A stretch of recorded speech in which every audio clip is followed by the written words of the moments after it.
안녕하세요. 오늘도 썰맘을 찾아주셔서 감사합니다. 사연 시작하겠습니다. 안녕하세요. 철딱선이 없는 딸 때문에 속이 시커멓게 타들어간 60대 여성입니다. 집안 부끄러운 일을 뭐하러 공개하나 싶은 생각도 들었지만 도저히 저 혼자 속을 끓이기엔 감당이 안 돼서 그래도 익명성이 보장된 유튜브 썰맘 채널에다가 한풀이를 좀 해볼까 해요. 부디 제 하소연을 좀 들어주시고 많은 조언도 부탁드립니다. 전 젊었을 적에 임신이 잘 안 돼서 가정고생을 다 했죠? 몸에 좋다는 것도 많이 먹어보고 병원도 다녀봤지만 애가 좀처럼 생기질 않았어요. 당시에는 불임병원도 많이 없을 때라 전 임신을 하기 위해 일본을 간 적도 있었거든요.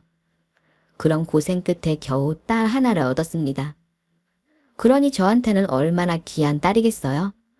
정말 해주고 싶은 거 다 해주면서 키웠죠. 그래도 애가 성품이 온화해서 큰 사고를 치지 않고 바르게 잘 자라주었습니다.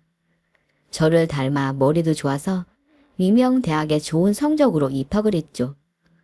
자식에 관해서는 아무 걱정이 없었습니다. 그런데 그런 제 딸이 대학교 3학년 때 엄청난 고백을 하더라고요. 아직도 그때 생각만 하면 손이 떨리고 가슴이 두근댑니다. 그만큼 저에겐 충격적인 사건이었어요.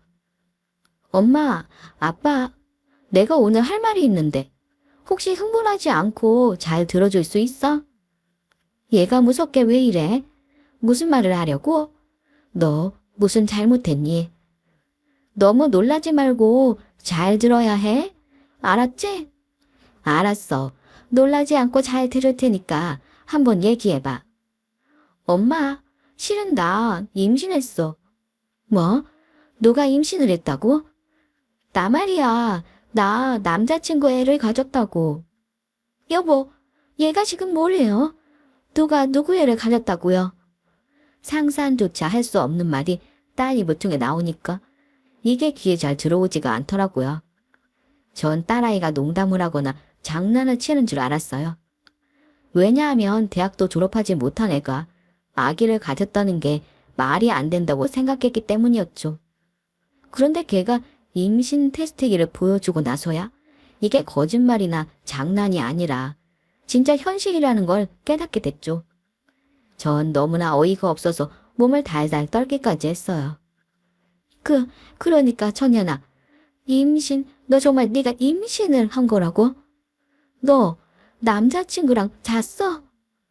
그래, 잤으니까 임신을 했겠지, 엄마. 너무 미안해. 많이 놀랐지? 그런데 나 남자친구를 진짜 사랑해. 걔랑 결혼해서 애 낳고 키우고 싶어. 응? 그러니까 허락해줘. 뭐야? 사태의 심각성을 깨닫지 못한 딸은 너무나 천진하게 결혼하겠다는 말을 했고 저와 남편은 할 말을 잃고 말았습니다. 그때 딱 깨달았어요. 아, 우리가 너무 애를 오냐 키웠구나. 착하게만 키우면 되는 줄 알았는데 너무 세상물정 모르게 키웠구나 라고요. 너 미쳤니? 네가 지금 몇 살인데 애를 낳고 결혼을 해? 살림 차리고 산다는 게 쉬운 줄 알아? 나도 쉽지 않다는 거 알아. 하지만 나도 언젠가 결혼하고 애 키울 거 아니야? 그걸 남들보다 조금 일찍 하겠다는 건데 뭐가 문제야? 어머, 얘가 정말 정신이 나갔어. 그럼 네 청춘은?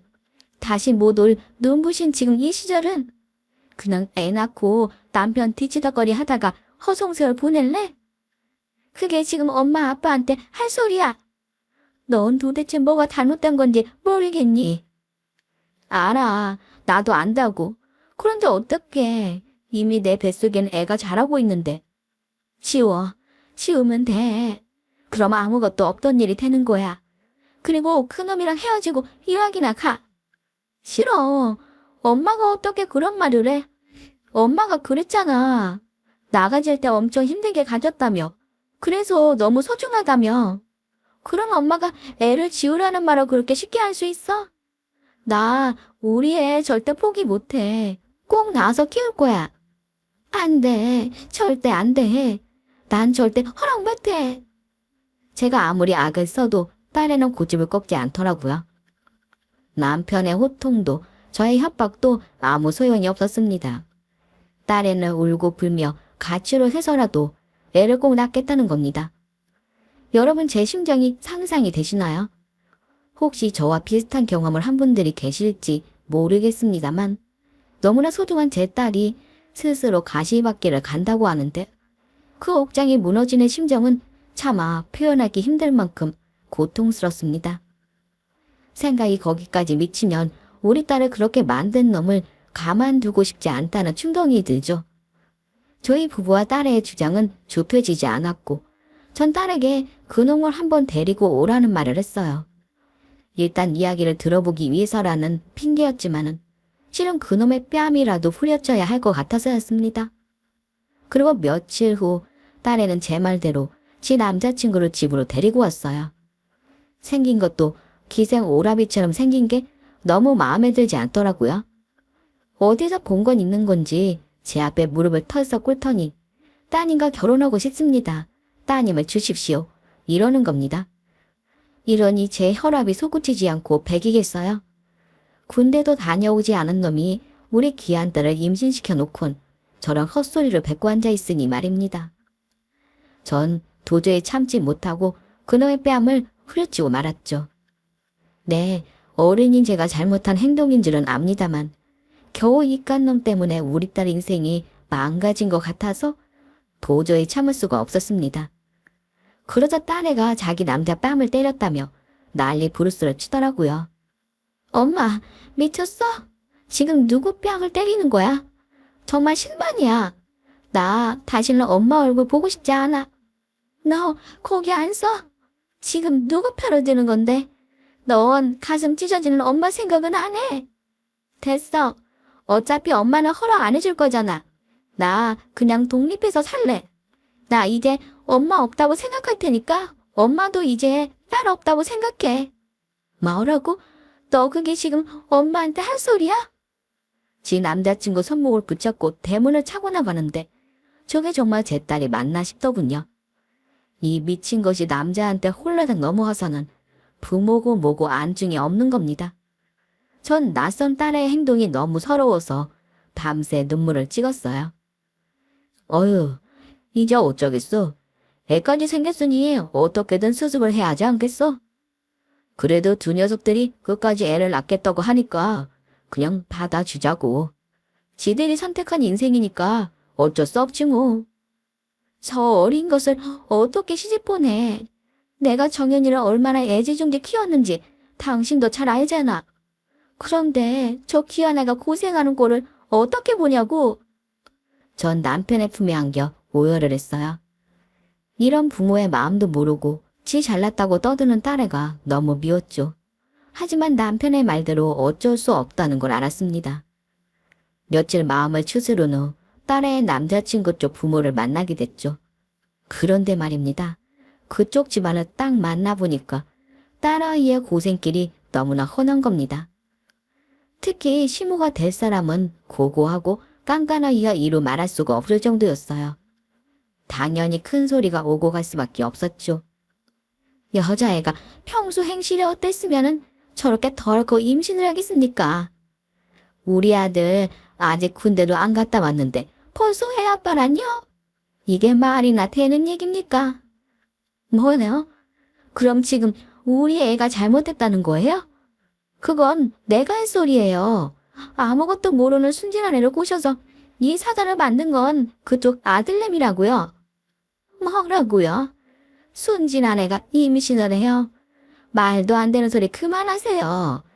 누구 이 자리에 나오고 싶어서 나온 줄 아세요? 당장 애 지우게 하고 싶다고요? 저야말로 원하는 바입니다. 그러니까 그쪽 아들 좀 설득하세요. 나도 우리 딸한테 애 지우라고 할 테니까. 네, 그럽시다. 저도 저런 며느리 절대 사양이네요. 처음 만남은 서로 자존심을 세우느라 폭삭 망해버렸고 딸애가 지 죽겠다고 난리를 피우는 통에 며칠 후 또 그 불편한 자리를 나가게 됐죠. 그땐 최대한 흥분하지 않으려고 청심환과 진정액을 연거푸 들이켰죠.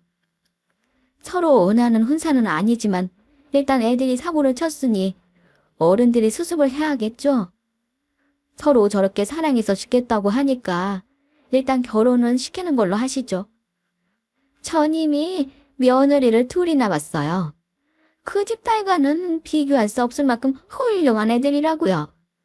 그런 제가 억지로 저런 며느리를 봐야 한다는 게 얼마나 고통인지 아세요? 다른 건 몰라도 그거 하나는 꼭 알아두시라고요. 그리고 애들을 결혼시켜도 당분간 제가 데리고 있을 겁니다. 아직 밥벌이도 못하는 애들을 출가시킬 순 없고 그 집 따님도 가르쳐야 할 게 아주 많아 보이고요. 거기까지 동의하신다면 애들 결혼시킵시다. 딸애를 데리고 살겠다는 말에 기함을 했죠. 저런 성깔을 가진 시어머니라면 저라도 진절머리가 칠 것 같은걸요. 아무것도 모르는 딸애가 저런 시어머니 밑에서 살아야 한다면 스트레스 때문에 탈모가 생기고 말 겁니다. 전 딸애에게 직접 물어봤어요. 네 시모 될 사람 보통 성격이 아닌 건 알지? 너 정말 그 집에서 살 수 있겠어? 왜 드라마처럼 며느리 얼굴에다가 물 뿌리고 욕하고 괴롭힐지도 몰라. 그런데도 꼭 애 낳고 살아야겠냐고. 오빠가 그러는데 사실 어머니 성격은 되게 좋으시대. 며느리들한테도 잘해주시고 그런다잖아. 지금은 우리가 사고를 쳐서 얄미운 마음에 저러시는 거야. 나 시어머니랑 잘 살 수 있어. 그러니까 엄마가 이해 좀 해줘. 응. 아이고 이거사. 엄마 가슴에 태못을 박아라. 어? 철없는 딸애 때문에 가슴이 무너집니다. 자기가 지금 어떤 처지에 있는지 아무것도 모르는데 그런 애를 호랑이 굴 속으로 밀어넣어야 한다니 정말 미치겠더라고요. 그런 딸애를 결혼시키고 시댁에 살림을 차리는 과정은 너무나 힘든 시간들이었어요. 제가 흘린 눈물만 해도 곰솥 하나는 가득 채웠을 겁니다. 어쨌든 전 딸애를 그 집에 시집 보내놓고 머리엔 흰띠를 두르고 몸겨 누웠지요. 밥숟가락을 뜰 때도 딸 생각이 나고 TV를 보고 있어도 딸 생각이 납니다. 딸애가 독한 시집살이에 엉엉 울고 있지는 않은지, 밥은 제대로 먹고는 있는지, 라면 물도 잘 못 맞추는 애가 힘든 살림을 도맡아 하고 있지는 않은지 온통 걱정뿐이었죠. 남편은 이미 떠나간 배니까 신경을 끄라곤 하지만 엄마 마음이 또 그렇지가 않더라고요. 하지만 혹시라도 미운 털이 박힐까봐 마음껏 전화도 걸지 못하겠더라고요. 전 딸애에게 말하지 않고 그 집이 있는 동네에 가서 서성거리기를 몇 번이나 했는지 모르겠어요. 혹시라도 딸애를 마트에서 마주치지 않을까? 아니면 창문으로 얼굴을 비추진 않을까? 헛된 기대를 하면서 말입니다. 그러던 어느 날이었어요. 딸애에게 전화가 걸려왔는데 울먹이는 목소리에 가슴이 철렁 내려앉더라고요. 엄마. 정연아. 엄마야. 왜 그래? 무슨 일이야? 지금 울어? 왜 그러는데? 시어머니가 뭐라고 그래? 어서 말 좀 해봐. 엄마. 제 목소리를 듣곤 물음보가 터졌는지 딸애가 말도 없이 한참을 흐느끼기만 하더라고요. 겨우 진정한 딸애가 시댁에서 겪은 일들을 하나하나 말해주는데 정말 속이 터져서 죽는 줄 알았습니다. 자기 위로 두 형님들이 있는데 시어머니는 평소 그 형님들과 자신을 비교하며 사람 자존심을 벅벅 긁게 일쑤였고 형님들이 시댁에 올 때면 그들조차 자기를 무시한다는 겁니다. 하지만 남편은 그런 형들과 형수들에게 말 한마디 못했고 오히려 배알도 없이 헤헤거리기만 한다는 거였죠. 딸애는 자기 편이 하나도 없다는 것에 너무 외롭고 힘들다는 거였어요. 딸애의 그 말을 듣는 순간 혼자 힘들어했을 딸애의 모습이 선명하게 그려지더라고요. 임신한 며느리에게 독한 시집살이를 시키고 있는 안사돈의 모습도 함께 말이에요. 도저히 참지 못했던 저는 이튿날 딸이 있는 안사돈 집으로 달려갔어요. 그리고 거칠게 초인종을 눌렀죠. 아니 사돈, 여기까지 웬일이세요? 네, 사돈한테 할 얘기가 있어서 부득이 찾아왔습니다. 들어가도 되죠? 네. 참. 사돈집에는 두 며느님들이 함께 있더군요. 다가를 하고 있었던 건지 사과도 먹고 커피도 마시면서 앉아있는데 우리 딸애만 앞치마를 두르고 부엌에 있는 겁니다. 제가 온 줄 몰랐던 딸애가 눈을 휘둥그레 뜨곤 깜짝 놀라더군요. 엄마, 아니 어떻게 여기까지 왔어? 당황스러워하는 딸애를 보니까 더 속이 상하는 겁니다. 아니 왜 임신한 우리 딸만 일을 시키곤 지들 입에만 사과를 쳐놓고 씹고 있는지 혈압이 확 오르더라고요. 아니 사돈, 정말 이러시는 거 아닙니다. 남의 귀한 딸을 데리고 갔으면 잘해주셔야죠. 지금 무슨 식모 드렸습니까? 왜 정연이만 부엌에서 저러고 있는 건데요? 저기가 큰 며느님, 작은 며느님이시죠? 그쪽들은 손이 없어요, 발이 없어요. 임신한 막내 며느리를 꼭 그렇게 부려먹어야 속이 시원하세요. 내가 이 꼬락선일 것 같아서 한번 찾아봤네요. 참나, 이쁘는 딸이 일할까 봐서 사돈댁에 쳐들어오는 게 무슨 경우예요? 네, 제가 일 좀 시켰습니다. 그럼 오랜만에 형님들이 왔는데 집에 있는 막내 동서가 차 좀 내오고 과일 좀 깎는 게 됐습니까? 우리 큰 며느리랑 작은 며느리는요, 의사예요, 의사. 그것도 아주 인정받고 있는 의사란 말입니다. 하루 종일 환자 보고 바빴는데도 시어머니 얼굴 한번 보겠다고 먼 길 찾아온 효부라고요. 솔직히 대학 휴학 중인 정연이랑은 비교 대상이 아닌 거 아시죠? 정연이한테 이런 의사 형님들이 있다는 걸 자랑스럽게 생각해야 한다고요, 사돈. 지금 사돈이 하는 행동이 얼마나 교양 없고 질 떨어지는 일인지 알고는 되세요. 뭐라고요? 참나, 지금 며느리들 편애하시는 거예요. 그리고 제가 사돈 성격을 뻔히 아는데 우리 딸애가 걱정이 안 되겠어요. 그래서 달려와 본 건데 뭐가 문제입니까? 그리고 지금 현실이 그렇잖아요. 우리 딸만 일 시키고 힘들게 하는 거 맞잖아요. 그렇게 걱정되시면 그냥 데리고 가세요.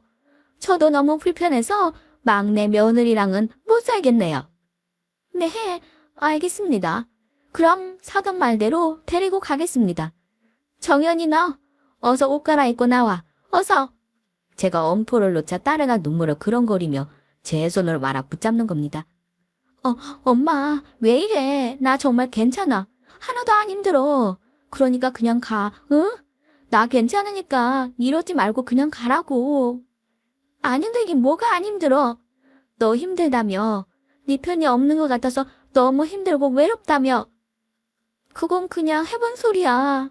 엄마, 제발 이러지 말고 가줘, 응? 야, 나정연. 정말 옷 안 갈아입을 거야?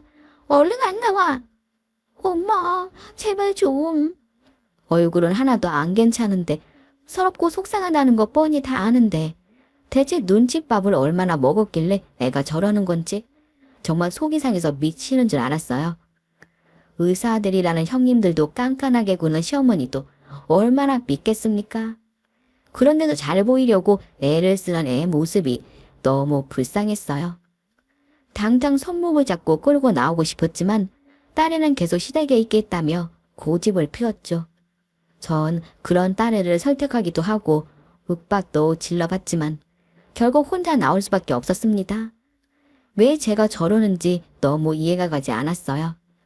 한창 찬란한 시간을 보내야 할 딸애가 저렇게 눈칫밥을 먹으며 세월을 보낸다는 게 너무 속상했죠. 나중에 딸애는 저한테 미안했다며 장문의 문자를 보내왔더군요. 자신은 아무리 힘들어도 꼭 이겨내고 싶다는 것이었어요.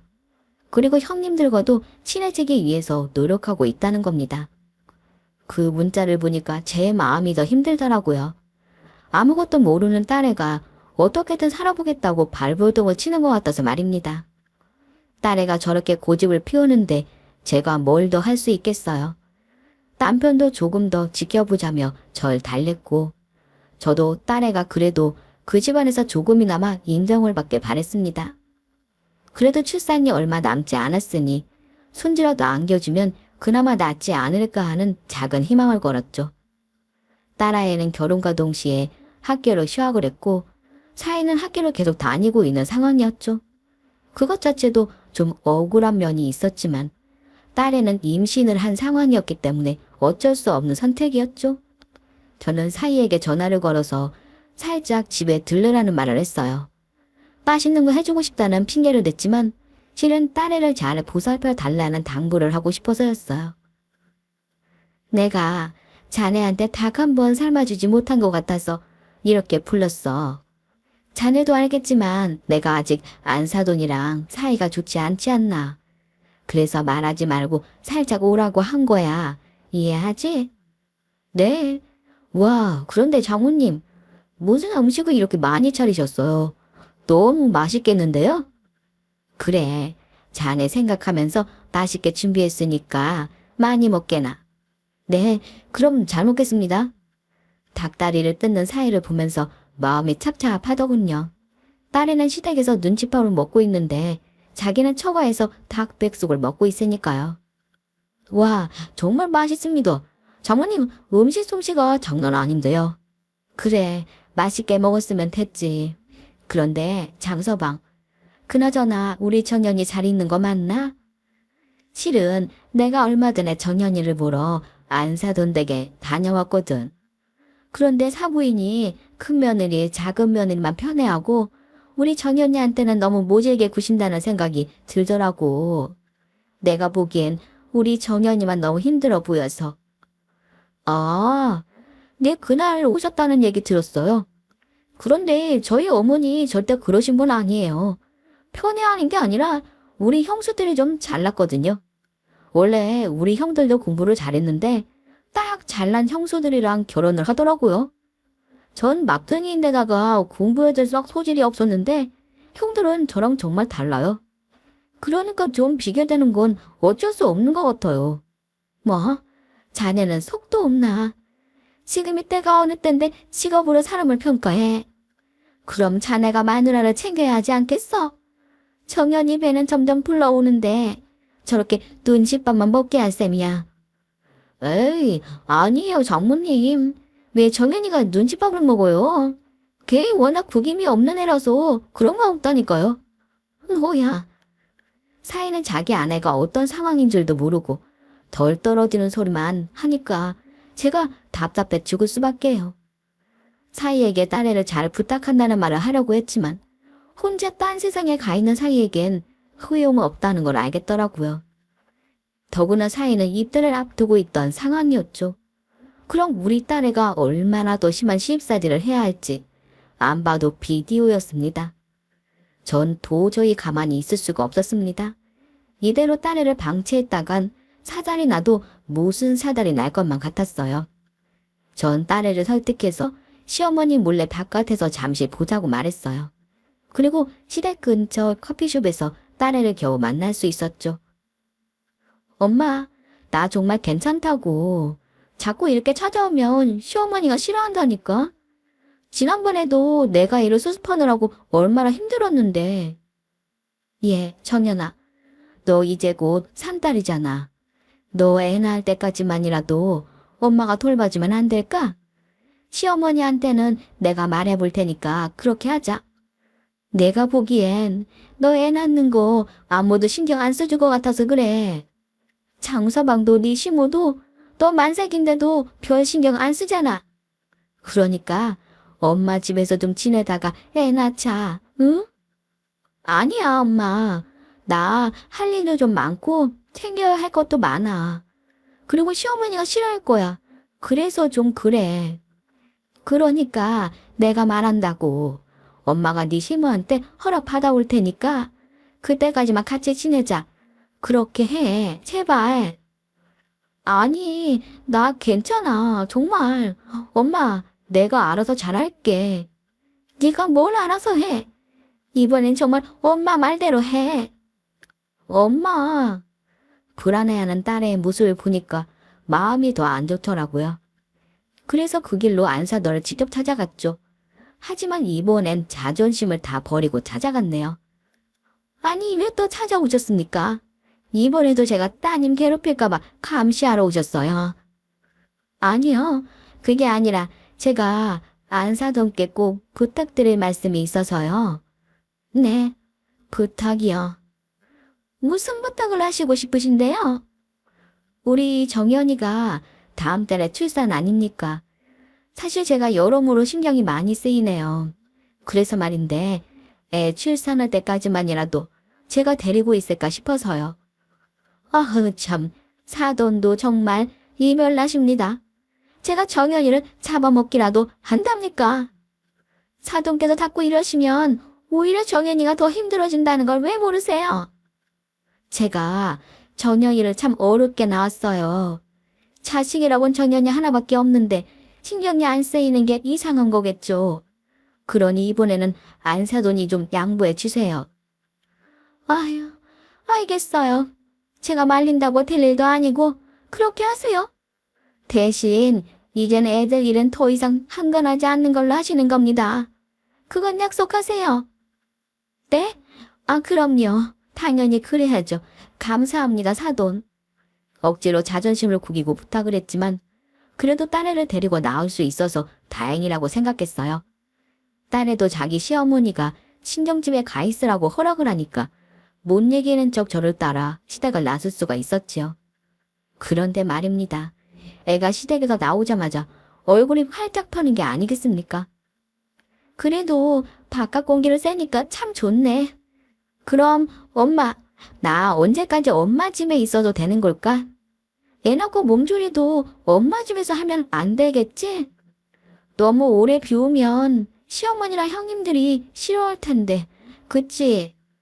네가 더 지내고 싶다고 말하면 되지. 왜 다른 사람 눈치를 봐? 눈치를 보는 게 아니라 내가 시댁에서 이런저런 일을 챙겨야 하니까 그렇지. 암튼 오랜만에 우리 집에 가니까 신이 나는걸? 엄마도 좋지? 고작 친정집에 한 번 가는 게 이렇게 좋아할 일인가 싶더라고요. 아무것도 모르던 애가 자기가 시댁 살림을 챙겨야 한다는 말도 제 가슴을 아프게 만들었어요. 성질 같아선 그런 딸애에게 왜 바보같이 사느냐고 버럭 화를 내고 싶었지만 괜히 애 기를 죽이는 것 같아서 속상한 마음을 꼭 참았죠.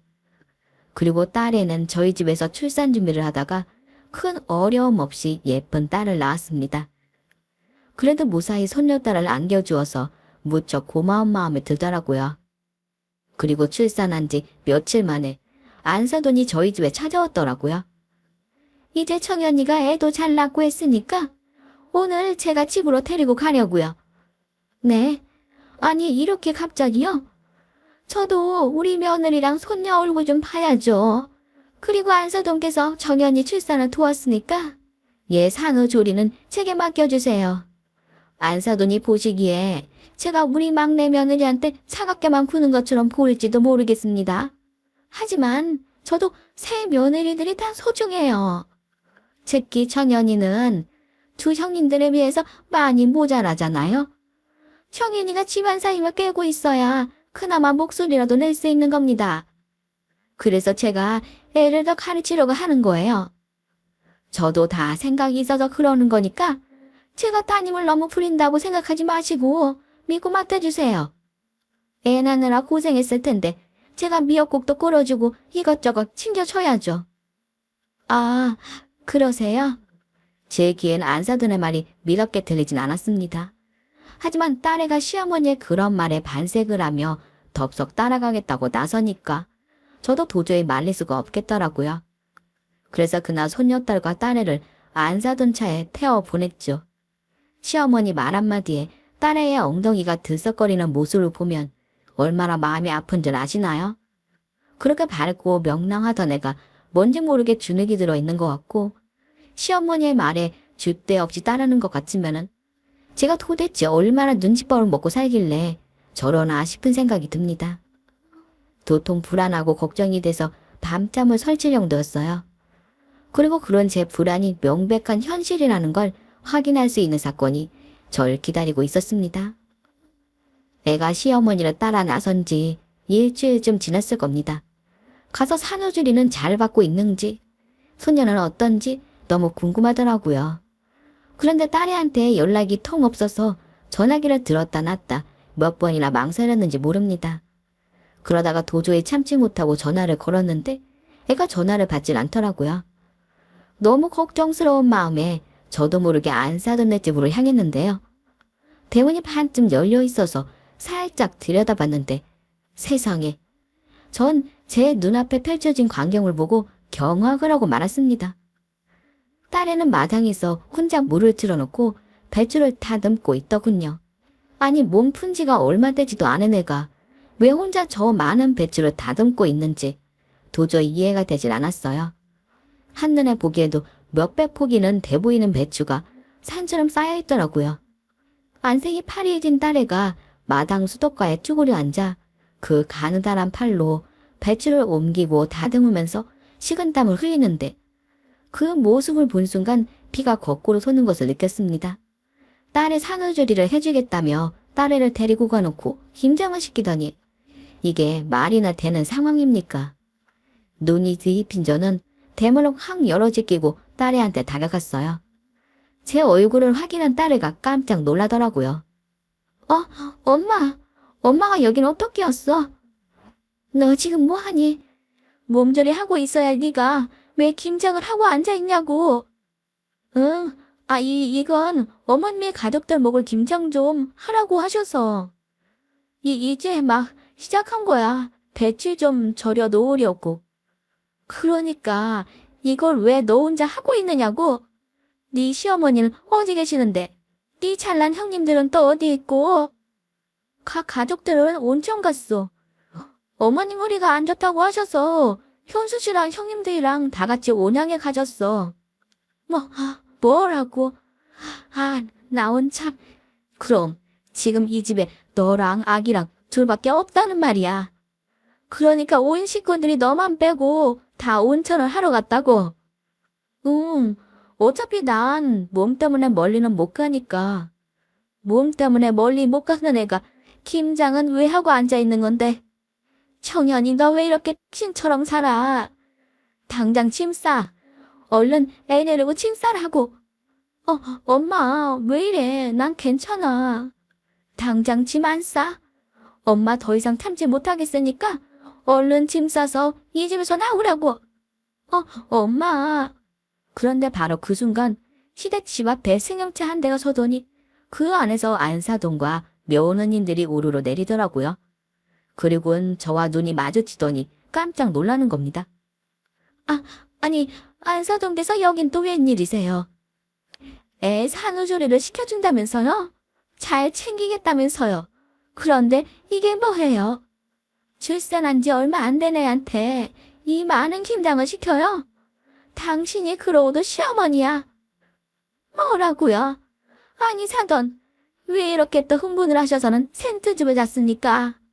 제가 시킨 게 아니라 안사돈 따님이 한다고 그런 거라고요. 눈치를 줬으니까 하겠다고 했겠지. 니들이 애기를 얼마나 죽였으면 애가 저렇게 설설 기겠어. 당신들, 나 이대로 넘어가지 않을 거야. 그러고 있으라고. 흥분한 제가 고래고래 소리를 지르니까 안사돈의 의사 며느리들이 앞으로 나서더라고요. 이거 보세요. 제가 땡땡병원 정신과 의사인데요. 지금 이렇게 행동하는 거 그쪽 정신상태에 큰 문제가 있는 것 같은데요. 정말 피해의식이 너무 심각하네요. 뭐라고? 땡땡병원. 너 그 병원 소속 의사였니? 네, 그렇습니다. 댁 따님보다 훨씬 잘 나가는 땡땡병원 의사예요. 여기 작은 동서도 우리 병원 영상의학 선생님이고요. 이제 아시겠어요? 우리 집안이 그쪽한테 이런 모욕을 당할 만큼 만만한 집안이 아니라고요. 그러니까 얼른 우리 어머니한테 사과하세요. 사과하시라고요. 아하, 그래. 그럼 땡땡병원이면 김미숙 재단 이사장도 찰나하시겠네. 우리 병원 재단 이사장님이요. 갑자기 그분 이름은 왜 꺼내는 건데요? 전 살짝 당황하는 큰며느리 얼굴에다가 제 명함을 집어던졌죠. 남들은 제가 골프나 치고 꽃꽂이나 하는 전업주부인 줄 알고 있었지만 사실은 전 의료재단 법인의 이사장을 맡고 있었습니다. 이사장이라곤 하지만 딱히 할 일은 많지 않았고 일주일에 한두 번씩 중요한 의사 결정만 해주면 되는 일이었어요. 조부 덕분에 물려받은 자리지만 사실 전 그 자리가 몸에 맞지 않는 자리 같아서 가족들만 제외하곤 알리지 않고 있었어요. 가족들한테도 남들한테 그런 말을 하지 말라고 당부를 하고 있었고요.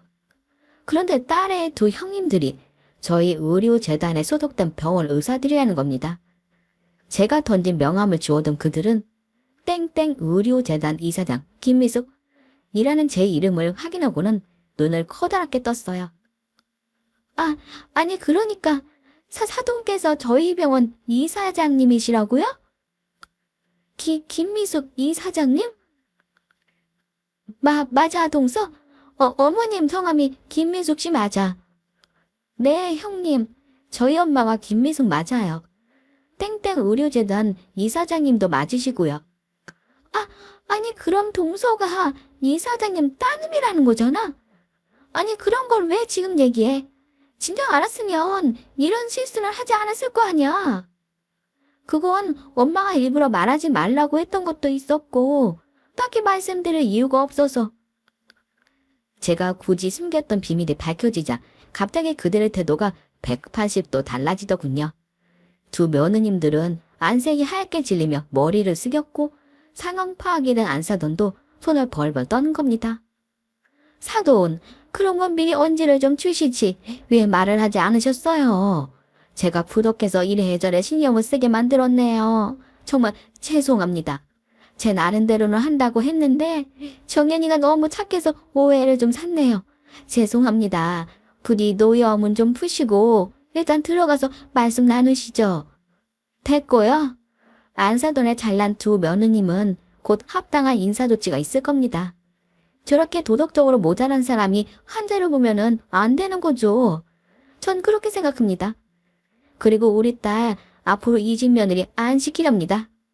변호사 통해서 이 여자를 보낼 테니까 그쪽 아드님이랑 상의해서 도장 찍으세요. 그리고 우리 딸을 핍박해서 말도 안 되는 모욕과 노동을 시킨 것도 법적인 책임을 물으셔야 할 겁니다. 그러니까 할 수 있는 건 다 하세요. 앞으로 아주 기대가 되네요. 네? 아니 그게 무슨 말씀이세요? 제가 무슨 모욕을 줬다고. 사돈, 이렇게 흥분하실 일이 아닌 것 같아요. 애들이 이제 딸도 낳았고 행복하게 잘 살기만 남았는데 이혼이라니요.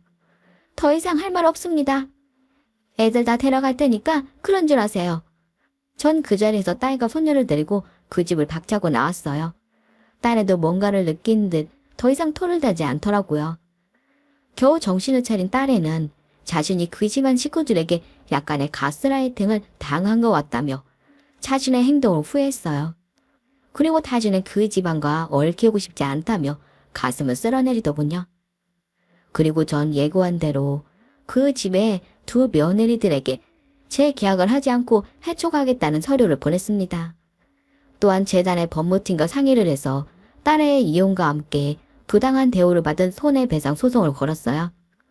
깜짝 놀랄만한 거액의 위자료를 요구했습니다. 제 정체와 함께 제가 무척 진지하다는 걸 알게 된 그들이 저희 집까지 찾아와서 땅을 치며 사죄를 했지만 전 눈 하나 깜빡하지 않았습니다. 사람은 겉으로만 판단하고 무시하는 그들에게 아주 혹독한 교훈을 가르쳐줄 생각입니다. 그들은 딸과의 이혼 서류에는 순순히 도장을 찍더라고요. 이혼을 해주는 대신 두 며느리들의 해고를 막아볼 심산이었겠지만 전 조금도 양보해줄 생각이 없네요. 손해배상 소송은 아직 진행 중입니다. 결론이 어떻게 날지는 잘 모르겠지만 그들 똥줄이 타고 있다는 건 잘 알고 있어요. 철없는 딸 때문에 실컷 했던 마음고생을 그들에게 끝까지 살풀이를 할 생각입니다. 여기까지가 제가 딸 때문에 속을 썩였던 경험담입니다. 나중에 기회가 된다면 그들이 어떤 벌을 받게 되는지 알려드릴 수 있도록 하겠습니다. 여기까지 들어주셔서 감사드립니다. 오늘 썰맘사연에 여러분의 소중한 댓글 참여 기다리면서 인사드리겠습니다. 감사합니다.